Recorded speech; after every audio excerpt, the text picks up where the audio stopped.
नुकसान संभव बताया जा रहा है। 2020 में आरजेडी ने 75 सीटें जीती थी और इस बार जेडीयू को सबसे ज्यादा सीट मिलती हुई दिखाई दे रही है। तो ऐसे में अगर ये एग्जिट पोल सही होता है तो फिर जेडीयू जो है सबसे बड़ी पार्टी बिहार में बन सकती है।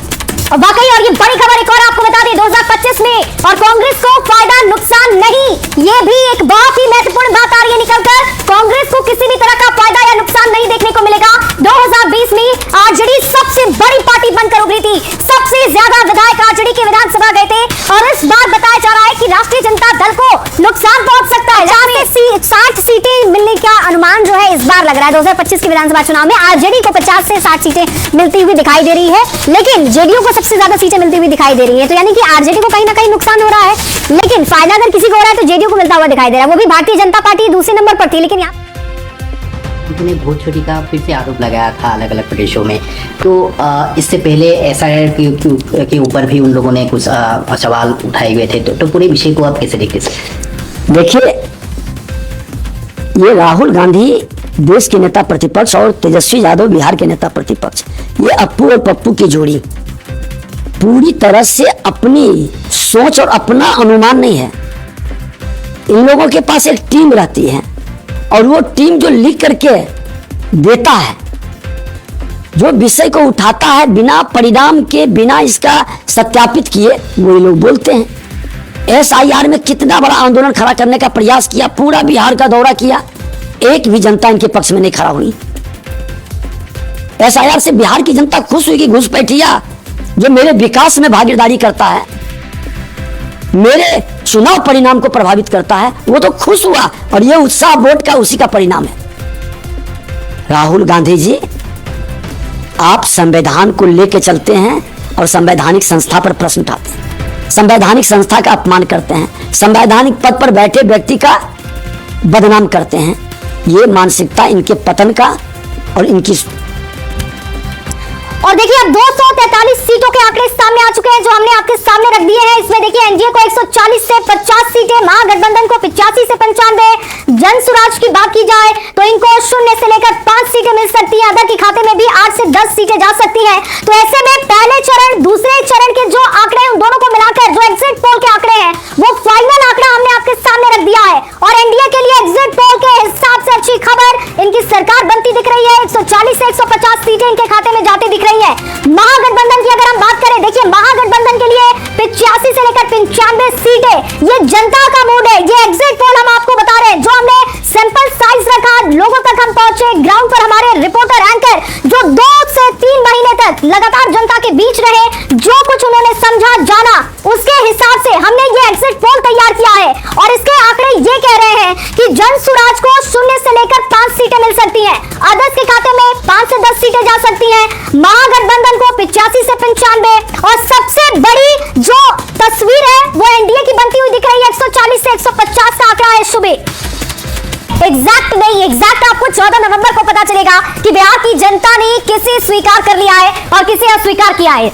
बिल्कुल, तो 2025 में हम लोग बात कर रहे थे कि जो सबसे बड़ी पार्टी है वो जेडीयू उभर कर आती हुई दिखाई दे रही है। 2020 में आरजेडी ने 75 सीटें लाकर सबसे बड़ी पार्टी बिहार में बन गई थी, लेकिन इस बार का जो आंकड़ा है, सर्वे है, एग्जिट पोल है, उसमें आरजेडी को 50 से 60 सीटें मिलने का अनुमान लग रहा है। तो कांग्रेस को यहाँ पर एक तरीके से देखा जाए तो फायदा नुकसान नहीं है, लेकिन आरजेडी को नुकसान जरूर है। 2025 में आरजेडी को और सबसे बरमाने वाली बात तो ये लक्ष्मी की 189 सीटें ज्यादा जनसभाएं तेजस्वी यादव ने। और देखिए एक और बड़ी खबर आ रही है, वोटर की आवाज सुनाई दे रही है, सॉरी खबर। और देखिए पोलिंग एजेंसी का जो रिसर्च है वो हम आपको बता रहे हैं, टीवी रिसर्च क्या कहता है, 137 से 152 सीटें एनडीए के खाते में, 83 से 98 महागठबंधन। और अगर हम जन स्वराज की बात करें तो खाता खुलता हुआ नजर नहीं आ रहा है, 0 के खाते में 2 से 6 सीटें जा रही है। दैनिक भास्कर की बात कर लेते हैं, तो दैनिक भास्कर का जो सर्वे है उसके अकॉर्डिंग एनडीए को 145 से 160 के बीच में सीटें मिलती हुई दिख रही हैं।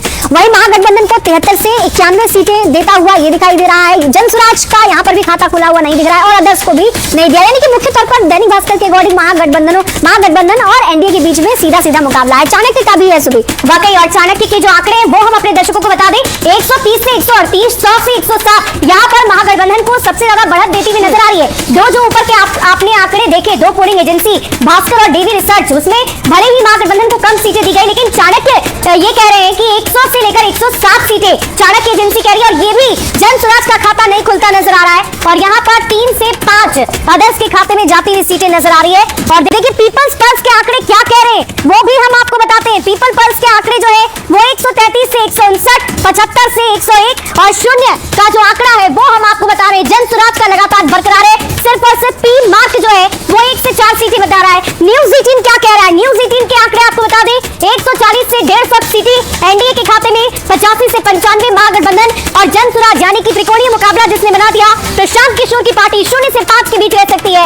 अन्य की बात करें तो 5 से 10, और इसके अलावा पी मार्क की बात कर लें तो 142 से 162 सीटें पी मार्क के खाते में जा सकती है। 80 से 98 महागठबंधन, 1 से 4 जन स्वराज और 0 अदर्स, यानी कि अदर्स के खाते में इसने 0 दिखा दिया है। वहीं अगर न्यूज 24 की बात करें तो 152 सीटें एनडीए के खाते में, महागठबंधन के खाते में 84 और जन स्वराज 0 और 7 सीटें अदर्स के खाते में जाती नजर आ रही है। तो ये हम आपको अलग अलग एजेंसी के द्वारा जो एग्जिट पोल किए गए उसके आंकड़े हम आप तक पहुंचा रहे हैं। जया बिल्कुल। और देखिए पोल्स ऑफ पोल्स क्या कहता है, 243 सीटों के लिए आंकड़े हमने रख दिए। पोल स्ट्रेट का आंकड़ा देखिए, एनडीए को 133 से 148, महागठबंधन 87 से 102, जेएसपी यानी कि जन स्वराज पार्टी को 0, अदर को 3 से 5। न्यूज 24 के भी आंकड़े हमने आपके सामने रख दिए हैं। 152 सीटें एनडीए के खाते में, महागठबंधन के खाते में 84। एग्जिट पोल के आंकड़े हैं, 14 तारीख का इंतजार आपको करना है, लेकिन एग्जिट पोल के आंकड़े हमने आपके सामने रखे हैं। और सबसे बड़ी बात शुभ है कि जन स्वराज की पार्टी, जन स्वराज जो कि पीके की पार्टी है, उनको 0 और पोल्स ऑफ पोल में तमाम जो आंकड़े हैं वो उनके लिए नेगेटिव है। इसके अलावा देखिए टीआईएफ रिसर्च की तरफ से जो आंकड़े आए हैं 100 वाकई, और देखिए ये आंकड़े लगातार अपने दर्शकों तक पहुंचा रहे हैं, लेकिन एक बड़ा पैनलिस्ट भी हमारे साथ लगातार बना हुआ है, उनसे भी रिएक्शन लेंगे। ये अलग अलग एजेंसी अलग अलग आंकड़े दिखा रही है, लेकिन न्यूज 18 का जो आंकड़ा है उसमें एनडीए को बढ़त मिलती हुई नजर आ रही है। कहीं कहीं महागठबंधन के खाते को भी खुलता हुआ देखा गया है। हमारे साथ राष्ट्रीय जनता दल से उत्पल जी जुड़े हुए। उत्पल जी, क्या आपको तस्वीर नजर आ रही है? क्या आपके जो मुद्दे तेजस्वी यादव की तरफ से गिनवाए गए मंच पर सबसे ज्यादा रैलियां उन्होंने की, 189 जनसभाएं उन्होंने की है, तो उसका असर क्या नहीं हो पाया?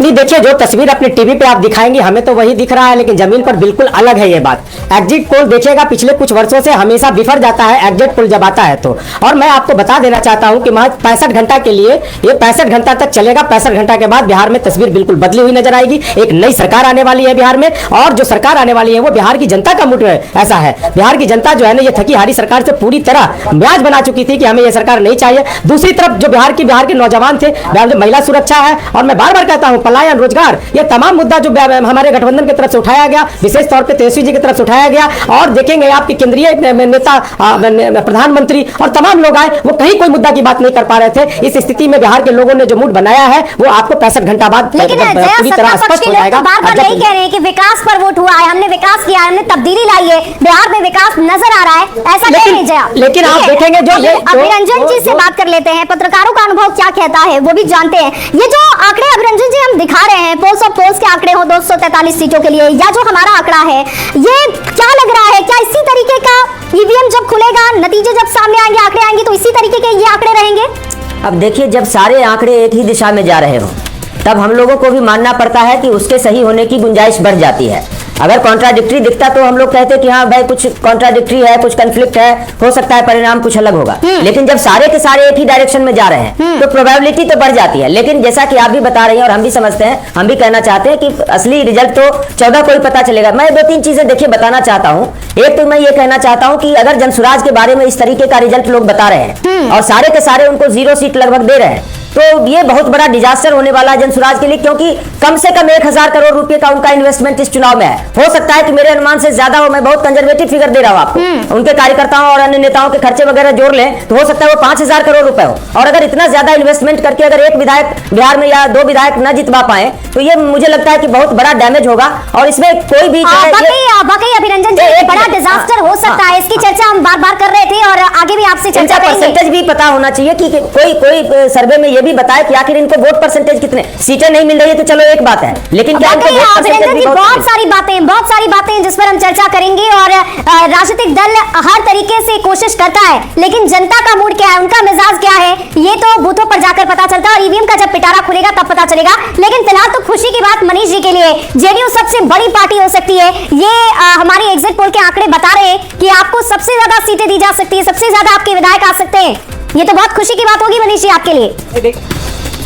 नहीं देखिए, हम लोग लगातार कह रहे थे कि बिहार की जनता को अगर किसी नेता पर विश्वास है तो वो है आदरणीय नीतीश कुमार जी, और हमारे नेता पूरा चुनावी जनसभा का उनका भाषण निकाल कर देख ली, जिस प्रकार से हमारे बड़े भाई उत्पल जी कह रहे थे ये लोग मुद्दा पे बात नहीं करते हैं, इन्हें विकास नहीं दिखता, ये चश्मा पहने हैं लेकिन फिर भी इनको स्पष्ट नहीं दिखाई दे रहा है। तो हम तो उत्पल भैया को कहेंगे कि एक बार अपना चश्मा का जांच करा लीजिए। लेकिन मनीष जी बस मैं आपसे छोटा सा रिएक्शन ये लेना चाहूंगी कि कुछ दो ऐसी बड़ी बात बता दीजिए कि दो ऐसे बड़े मुद्दे जो नीतीश कुमार ने मन से जाकर कहा और उसी के आधार पर आपको वोट मिले होंगे। नहीं देखिए, इस चुनाव में सबसे ज्यादा महिलाओं ने बढ़ चढ़ कर भाग लिया है, यानी कि और महिला बिहार पहला की फैक्टर महिला है, अगर दूसरा सुरक्षित फैक्टर?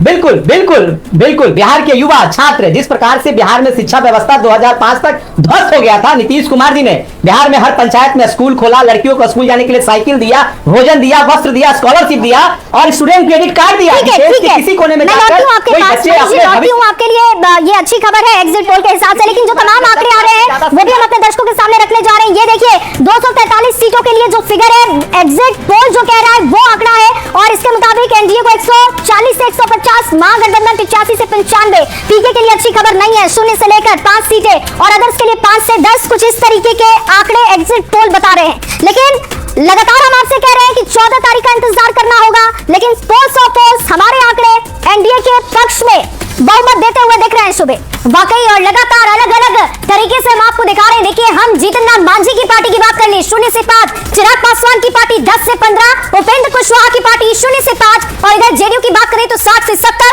55 से 65। तो ये आंकड़े जो दिखा रहे हैं उसमें आप देखिए, जेडीयू जनता दल यूनाइटेड नीतीश कुमार की पार्टी सबसे बड़ी पार्टी इस चुनाव में उभर कर हो सकती है, ऐसे हमारे आंकड़े बता रहे जया। बिल्कुल, और महिलाओं वाला फैक्टर जिसका जिक्र मनीष जी कर रहे थे, जिसका जिक्र वो भी कर रहे थे, युवाओं वाले फैक्टर की बात कर रहे थे, वो लग रहा है कि काम करता हुआ दिख रहा है। घटक दलों का क्या है आंकड़ा वो हम रख रहे हैं। देखिए, बीजेपी 55 से 65 है, जेडीयू 60 से 70, हमको 0 से 5 सीटें मिल सकती है, सीपीएम को अब महागठबंधन के आंकड़े हमने रख दिए हैं। महागठबंधन के घटक दलों के आंकड़े क्या कहते हैं? आरजेडी को 50 से 60, कांग्रेस 15 से 20, सीपीआईएम 10 से 15, सीपीआई को 0 से 5, सीपीएम को भी 0 से 5 मिल सकते हैं, वीआईपी को 0 से 5 और आईआईपी इसको 0। तो ऐसे में अगर घटक दलों के हिसाब से देखा जाए तो आरजेडी को सबसे ज्यादा सीटें मिल रही हैं, लेकिन 2020 के मुकाबले अगर आप देखेंगे तो आरजेडी के आंकड़े कम है। लगातार हम बात भी कर रहे हैं, संजय जी का रुख करूंगी मैं। संजय जी, ये जो घटक दलों के आंकड़े दिखा रहे हैं, चाहे वो एनडीए घटक दल हो या फिर महागठबंधन की बात करें, ये जो आंकड़े हैं घटक दलों के लिए एग्जिट पोल बता रहा है, उस पर आपका रिएक्शन क्या है?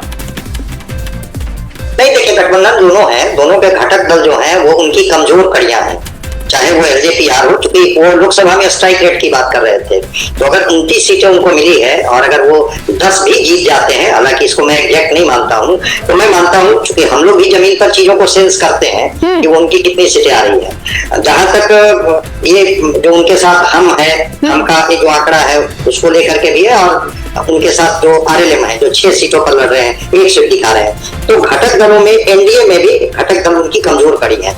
यहाँ भी इंडिया गठबंधन में भी अगर हम लोग आ जाते हैं तो वो जो पाल समाज पार्टी आईपी गुप्ता जब गांधी मैदान में जब भीड़ हुई थी तो लगा कि बिल्कुल अलग तस्वीर होगी, 3 सीटें उनको दी गई थी, 0 पर वो दिख रहे हैं। कांग्रेस, हालांकि अभी कहा जा रहा है कि कांग्रेस में बहुत अधिक होगी ना कम होगी, लेकिन कांग्रेस में मानता हूं कि कमजोर कड़ी साबित होगी। आने दीजिए, एग्जैक्ट पोल का जब रिजल्ट आएगा तो कांग्रेस इनके लिए इस बार भी, क्योंकि कई जगह ये दोस्ताना संघर्ष कर रहे थे आपस में। संजय जी, आकलन करना जरूरी होता है, लेकिन हम राजनीतिक दलों से भी रिएक्शन ले लेते हैं। बहुत मेहनत की है, ताबड़तोड़ जनसभाएं की है, लेकिन जो रिजल्ट, खास करके हमारे साथ इस वक्त कांग्रेस से शिशिर कौंडल्य जी जुड़े हुए, जरा आपसे बातचीत करना चाहूंगी। शिशिर जी, बहुत बहुत स्वागत आपका। लेकिन इस वक्त हमें ये बता दीजिए कि ये जो आंकड़े हमारे एग्जिट पोल में नजर आ रहे हैं, इससे तो आप महागठबंधन की स्थिति बेहतर तो नजर नहीं आ रही है, क्या कोई कमी रह गई? देखिए, दरअसल क्या है कि अभी हम लोग एग्जिट पोल देख रहे थे और लगभग 2015 से, उससे पहले की बात तो मैं नहीं करता, 2015 से लगातार एग्जिट पोल मैं देख रहा हूं, उस पर हमारी नजर है।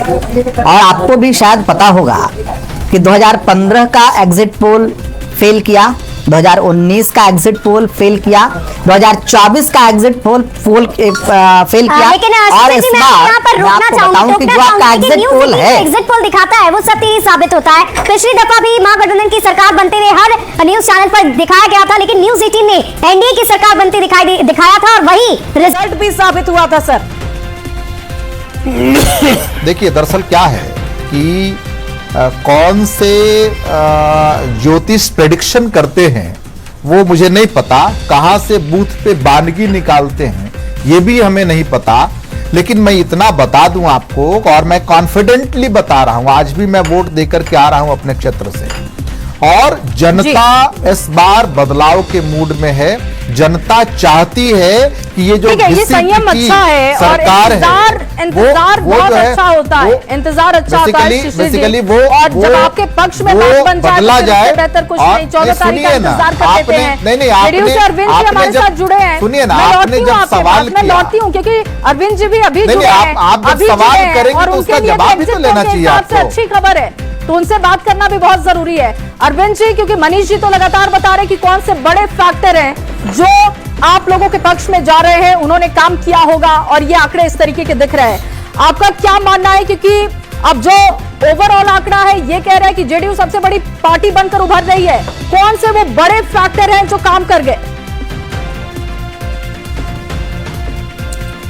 देखिए, पिछले 20 वर्षों के दरमियान आदरणीय नीतीश कुमार जी ने बिहार के लिए जो काम किया है, बिहार में चाहे वो आधारभूत संरचनाओं का विकास का मामला हो, बिहार के महिलाओं को आत्मनिर्भर बनाने का जो योजना हो, युवाओं को सरकारी नौकरी देने का मसला हो, बिहार में ग्रामीण अर्थव्यवस्था में सुधार लाने की प्रक्रिया हो, बिहार में छोटे छोटे उद्योग धंधों को स्थापित करने की दिशा में उठाए गए सरकार के कदम हो जी, सरकार के स्तर पर जो काम किए गए ओवरऑल उसका प्रयास है।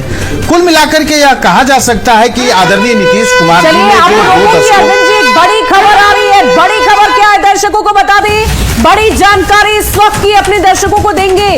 भागलपुर एनडीए को 10 से 20 सीटें, देखिए अब सिलसिलेवार तरीके से जिले वाइज भी खबर आ रही है जया, बिल्कुल। और भोजपुर देखिए एनडीए को यहाँ भी बड़ा, सीमांचल में एनडीए को 25 से 35 सीटें, क्षेत्रवार ये जो आंकड़े आए हैं वो हम अपने दर्शकों को दिखा रहे हैं। मगध एनडीए को 25 से 35 सीटें, मिथिला की बात की जाए एनडीए को 25 से 35 सीटें, आंकड़ा ये बेहतर दिख रहा है और ऐसा लग रहा है कि एनडीए का जादू चला है। प्रखंड की बात कर लें, एनडीए को 15 से 25 सीटें मिलती नजर आ रही है। भोजपुर शाहबाद का इलाका जो एनडीए के लिए काफी महत्वपूर्ण था, उसमें भी वहां पर भी एनडीए को बढ़त मिलती नजर आ रही है। वहीं मगध क्षेत्र की बात करें 25 से 35 सीट, बिल्कुल लगातार ये सीटें दिखा रहे हैं।